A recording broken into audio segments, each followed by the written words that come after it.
Leaving the coast behind, the next part of our journey in Turkey heads inland. Alright guys, so right now we are in the beautiful little town of Sille, just outside of Konya here in Turkey. It is quite different from Istanbul, way more rural, and this city is actually over 5,000 years old. Very, very old. And we just finished the most amazing Turkish breakfast full of all of these different cheese pates and marmalades and spreads, and now we are just going to go visit one of the churches here.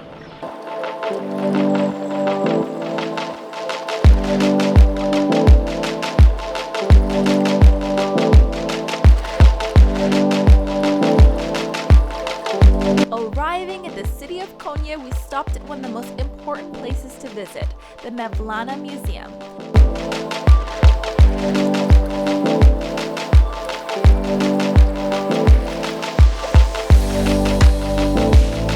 Which was the former home and current mausoleum of Mevlana, the founder of the Whirling Dervishes.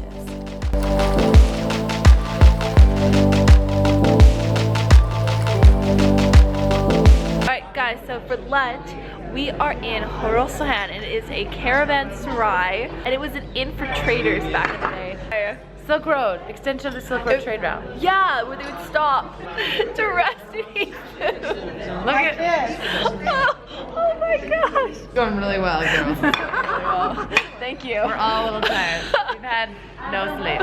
It's been a really early morning, but food is coming, so.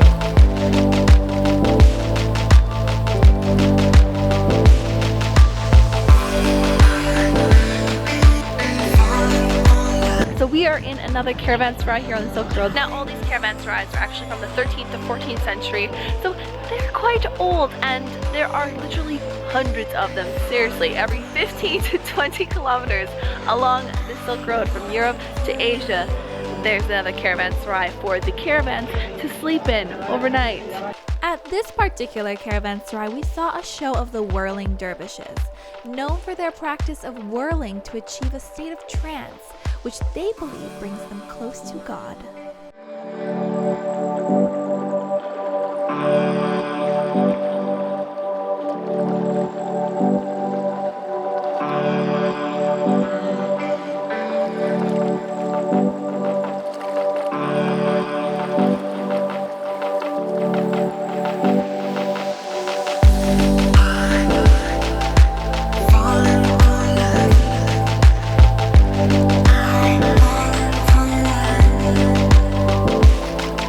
Staying in the coolest place. It is literally a cave. This is my room. Pretty sure it used to be a stable, so horses slept here, and now I sleep here. This is my bed.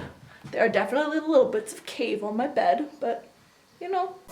Cappadocia truly is a geological wonder. The landscapes here are covered in caves and vast underground networks that used to be homes, storage, churches, sanctuaries, and more in past centuries.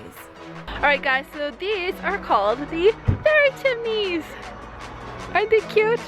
It's like real fairies could live in them, but actually people lived in them. Okay, so one of the things Cappadocia is actually famous for is the hot air balloons, but unfortunately the weather has been a little bit uncooperative today, so instead we are getting Fairy Chimneys. Fairy Chimneys.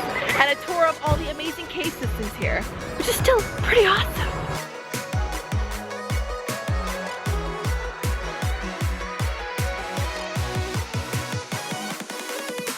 One of the largest of these networks is the underground city of Kaymakli, which goes over 8 floors below ground and which we got a chance to explore.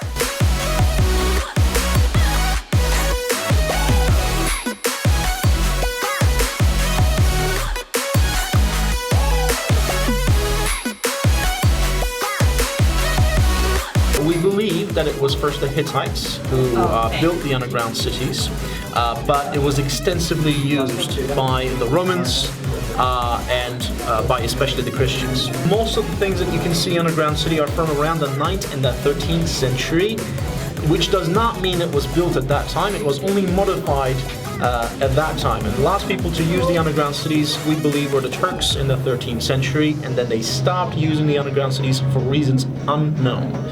We did not still know a lot of things about the underground cities. This is mostly guesswork of archaeologists and historians.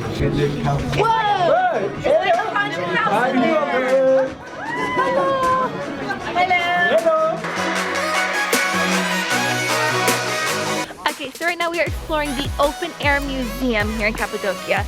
It is basically a gathering of all these 11th and 12th century Christian churches and chapels. So if you look behind me in these hillsides, see all these little like holes, all the fairy holes? That's where all these churches and chapels are. Now there are some amazing frescoes and paintings in them, so we're gonna explore them. Unfortunately, there is no real like photo or video allowed, but the scenery is beautiful. The scenery is gorgeous.